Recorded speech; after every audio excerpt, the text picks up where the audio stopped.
Miss Mellett. Uh, my name Good is Edison morning. Suping. My name is Edison Suping, and uh, we're going to start our interview. And can you briefly tell us about your journey and what does the company mean to you, and how did you get into the environmental and agricultural engineering sector? I was born in Zimbabwe, and I grew up on a farm. So I've always been very close to nature, and I've always loved anything to do with animals or plants. Or I wanted to be a vet, and then later in life I studied BSc.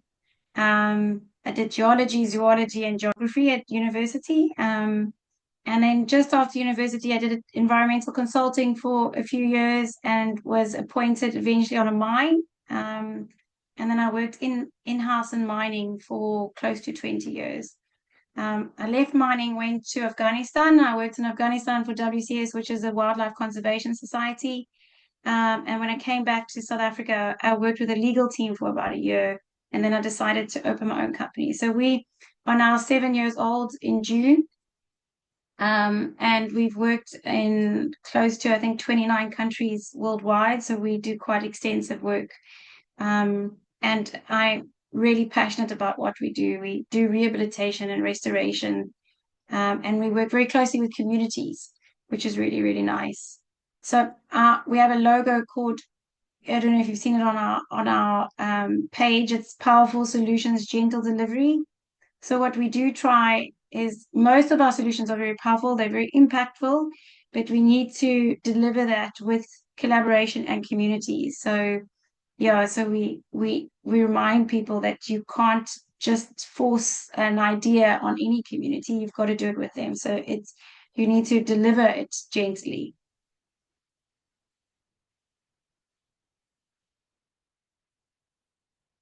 Brief in, for that introduction, can you please do you mind sharing some of your company goal with us, and what are you looking forward to?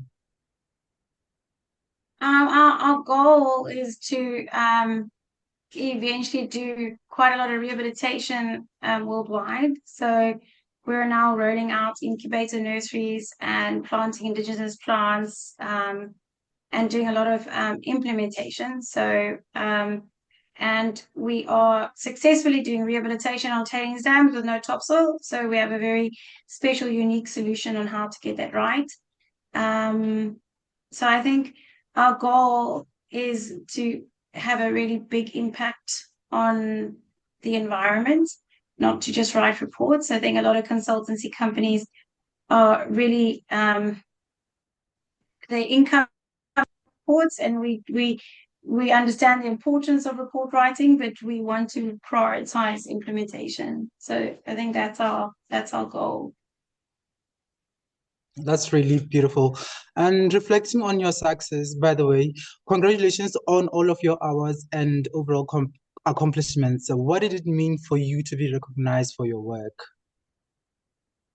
I think it's a difficult thing. Because if I could give anyone advice, you really need to prioritize your family and time with your family, and you need to put in boundaries. People don't have access to you 24/7, otherwise you're not going to have a happy family life. And to win so many awards and to get so much recognition, the world kind of wants access to you 24/7, and it's unfair to your family. So I'm not 100% sure how I feel about it. I would rather have a bigger impact and no one knows who I am than to be known in any way. So I think that's my aim going forward is to really do things as quiet as possible so people don't know who's doing it. Because it yeah,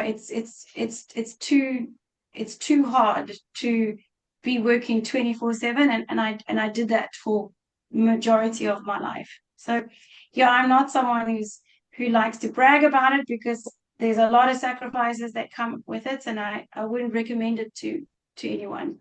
Work hard, but work quietly. You don't need to be in any sort of limelight. Yeah. Yeah, that's really beautiful. And based on your experiences, success, what advice would you give to young entrepreneurs who are still coming up, and what important skills should they not overlook? I think the word entrepreneur is harder than what people think because you're not getting paid a salary. So um, you have to think out the box. You've got to think you've got to be ahead of your competitors, but you've also got to collaborate with your competitors. So you have to be very careful about who you share your ideas with. Some people will steal those ideas and they really they will forget you very quickly once they start making money from your ideas. Some people will collaborate with you for more than 30 years. So you mustn't be scared to collaborate. You just need to choose who you collaborate with very carefully. Um, and I think I always say to people that my mood is proportional to my bank balance. So clients don't always pay. So they take a long time to pay. So you might have a statement saying you owe quite a lot of money, but if it's not in the bank, it's not in the bank.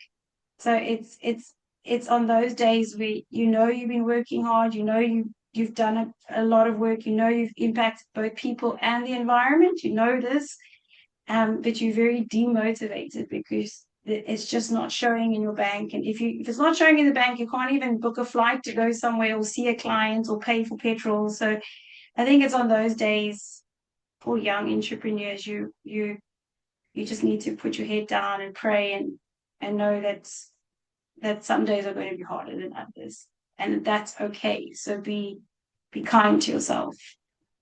Yeah. That's really inspirational and motivating. As of recent, we have seen a rise of women in STEM. So, as a woman in STEM and an entrepreneur, what has been your biggest challenge? How do you navigate the stereotypes and biases that come with being a successful woman in this field? I think when I was younger, we were in mining. I still my biggest client is mining. Uh, in the beginning of mining, there was very seldom women in a boardroom, and when they were either the secretary taking the notes, or it was someone in procurement, or Mm-hmm. and then the environmental person. Later, when we started to get stronger women in the boardrooms, that was really nice. And the engineers and the geologists, and that was really nice to have to be sharing a boardroom with them because they inspire you. You look up to them and you also respect them.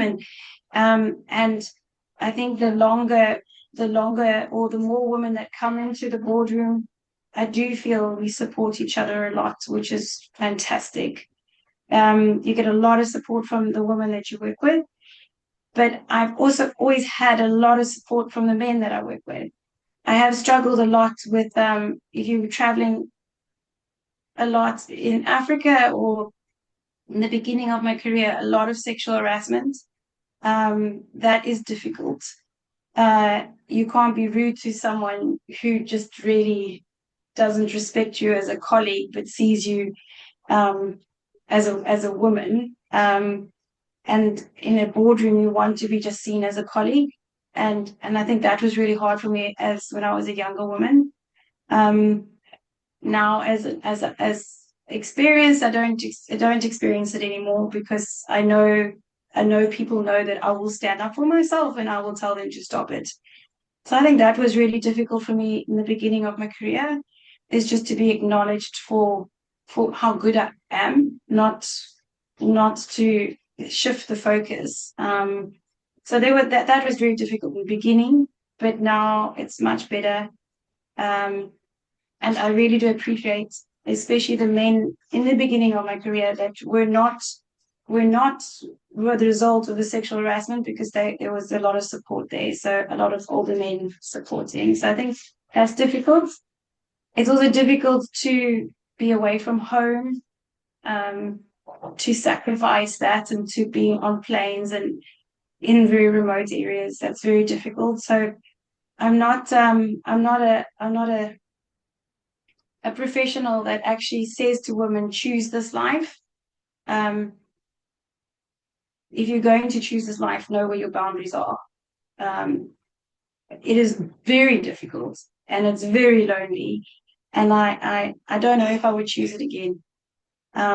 Because there's a lot of sacrifices to get to where I am today. And I don't know if those sacrifices were worth this.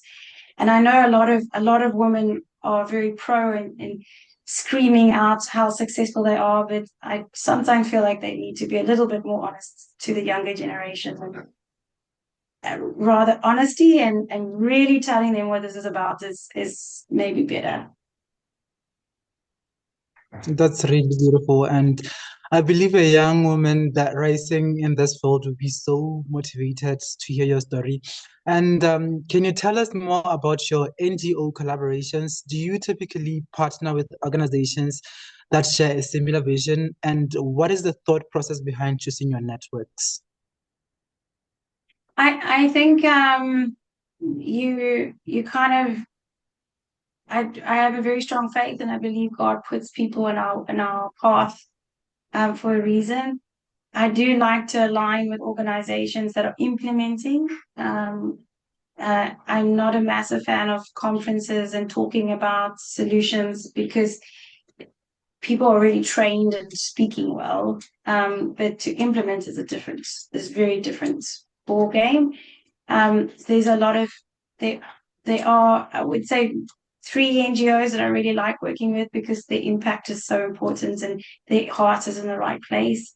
And you always figure out which NGOs are good to work with once you've done one or two projects with them. And if you realize that their heart isn't in the right place, you just don't work with them again. That's very much a philosophy of my life.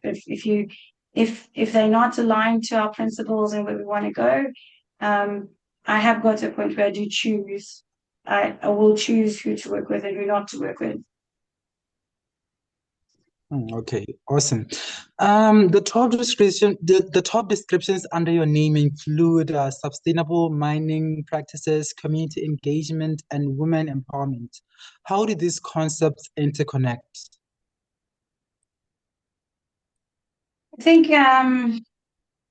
I think you. So I started my professional life in mining, and the environmental component of mining. So closure was really important to me, and understanding how do we get to closure. Very, very early in my career, I realized you're not going to get successful closure if you're not going to work with the community. And working with communities, very poor communities, very quickly fell in love with them and love them, and really, I really enjoy grassroots work, talking to people on the ground, understanding what their needs are, and trying to come up with ideas that are going to be beneficial to them. So that by default, and that's where the powerful solutions gentle delivery comes, is that we can come up with very powerful solutions, but if we don't deliver it gently, it's not going to be successful. So I think that just automatically became my path. Empowering women, I do see empowering women as something different to other women in mining.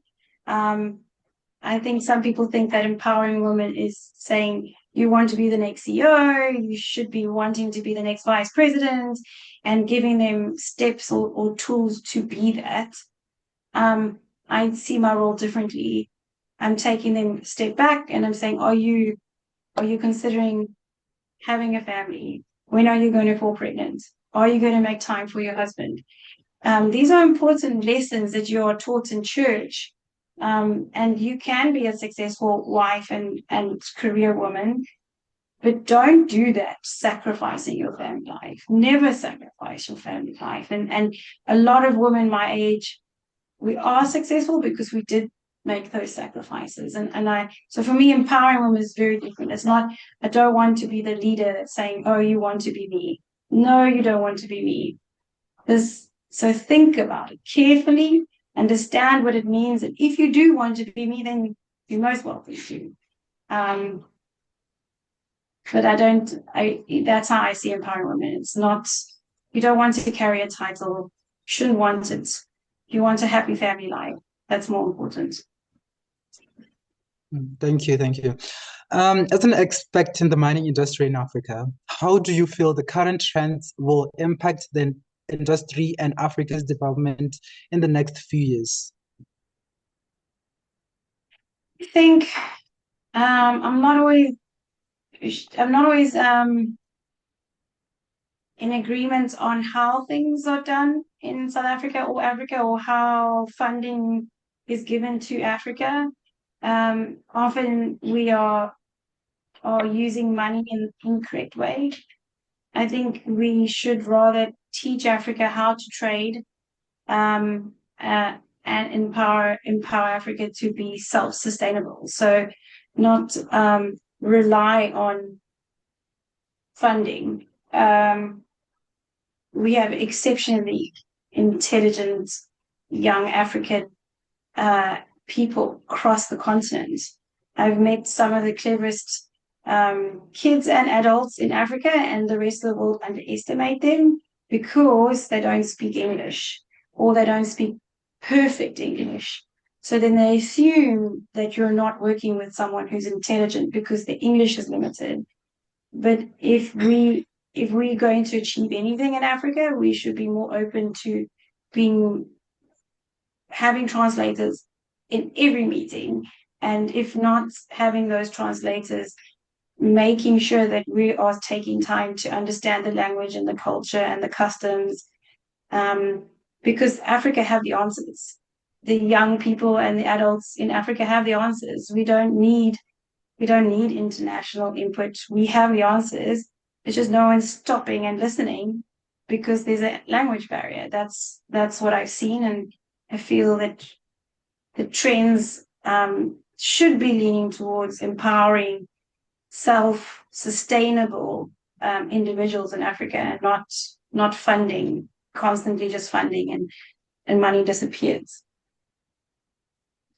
Okay, thank you. Um, your connection with YALDA. How and when did you first hear about YALDA, and what were your initial thoughts about the organization, and is there something you hope to achieve together?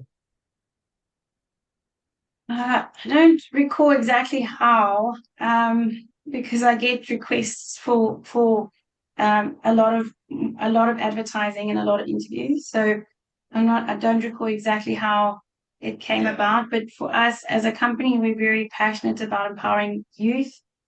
So out of 100 requests for interviews, I would have certainly said yes to the youth. We have a very nice bunch of young people in our team. I really enjoy working with them. And a lot of them do have a lot of potential if they're willing to work. Um, so yeah, I think by default we'll always try at least be involved in youth and working with the youth. That's amazing. What has been your most memorable project, and how did it impact your vision both personally and professionally? It's very difficult because we have different projects that are memorable for different reasons. Mhm. Um, I've worked in Afghanistan, so the projects there were really, really something special to be part of, and they changed the trajectory of my life. Um, the DRC projects in the DRC, I love the Congolese people, and I love the everything about the DRC. Zimbabwe is close to my heart, so that's any project in Zimbabwe is also really fun for me. I'm currently working in Saudi, and Saudi I really enjoy. I enjoy the people. So I think more, it's not always the if I could say the solution that OMI might come up with that is memorable. It's the people that are memorable for me in all of our projects. Um, we've really been involved and engaged. I had the privilege to work with so many different religions and cultures, and at the end of the day, everybody is the same. Um, there's a deep kindness and a deep love, and there's this ability for people to want to protect their families. So if there's some sort of degree of in hostility, it's coming from a place of love. It's not coming from a place of, it's not coming from a bad place at all. And you just need to take the time to understand what they're scared of, to be able to resolve that hostility. Oh, that's fantastic. Looking back, what would the younger version of Robyn say about how the company is doing at the moment? I think I would be really proud. I would be proud that I was able to get to a point in my life where I'm making an impact and not just speaking. But I would also say to the younger version, don't work so hard. It's not worth it. Don't sacrifice so much of your time away. But if I didn't do that, we wouldn't have a successful company. So I just caution any young person, you really do need to find your balance, because you get old and you run out of time. And if you've Yeah, run out of that time without a family, then nothing you did was worth it. yeah, that's amazing. Now a question that everyone has been curious about. How do you balance your work and life expectations while trying to build the company you envision? I think if you're an entrepreneur, any entrepreneur, your brain doesn't stop. So you're coming up with hundreds of ideas a day. So even if you're on leave or you're taking off on a weekend or you've gone for a cycle, you're always thinking about work. So I think I think as an entrepreneur, you must appreciate that's how your brain works. That's why otherwise you wouldn't be an entrepreneur. So you must be happy that that's how your brain works. It means you stand out to other people and you are different to other people. You don't just follow everyone else. You do try to do things differently. So I think that that you must make peace with. But I think the only place I would tell people to really put balance in is really to put boundaries in on time. Ask people to contact you during working hours. Ask people to contact you during working days, because you cannot be available for everyone 24/7. And if someone is not going to respect that, then don't work with them. Because if you've asked them once or if you ask them 3 times, they're not respecting you as a human being. And every human being, they also need time. They need time to feed their dogs, to do their washing. They need time. And for them to work optimally, give them that time. There's nothing wrong with asking someone a question between 7 and 5 o'clock. Why ask them the same question at 11 o'clock at night? Why? Yeah, They're going to answer you anyway. Ask them during the working time. You're not always going to get that right because there are emergencies and there are deadlines. But that is the one thing I'm very strict with my teams. You respect each other's family lives, you respect each other's time. So be available for each other 120% during working time. And if that phone rings after hours, I answer it because then I know it's an emergency. It's not just a request. Oh, can we have a meeting or can we book the bucky? No, that could have been done during working hours. If you phone after hours, I will answer because that means that you need me now for something serious. So if you want to find balance, have boundaries, and be firm about your boundaries. thank you so much for your time. It has been really a wonderful interview with you, and we hope to have another time and another interview with you. And thank you, Miss Mellett, for this time. And this is the end of our interview. May I ask you a question? Where are you based in Botswana? I'm currently based in Gaborone, doing my final year in University of Botswana. I'm studying geology. Oh, that's nice. You have a Yeah, good future. Geology yeah, is a good discipline. yeah, it's really interesting. I like it. Yeah, I did geology at university too. I loved it. Yeah, Which it's university? sorry, Which university did you go to? the University of the Free State. Oh, that's nice. I hope maybe we'll cross paths at some point. Yeah. No, geology is a lot of fun, and the people who study geology are always very nice. So it's a good discipline to have. Yeah.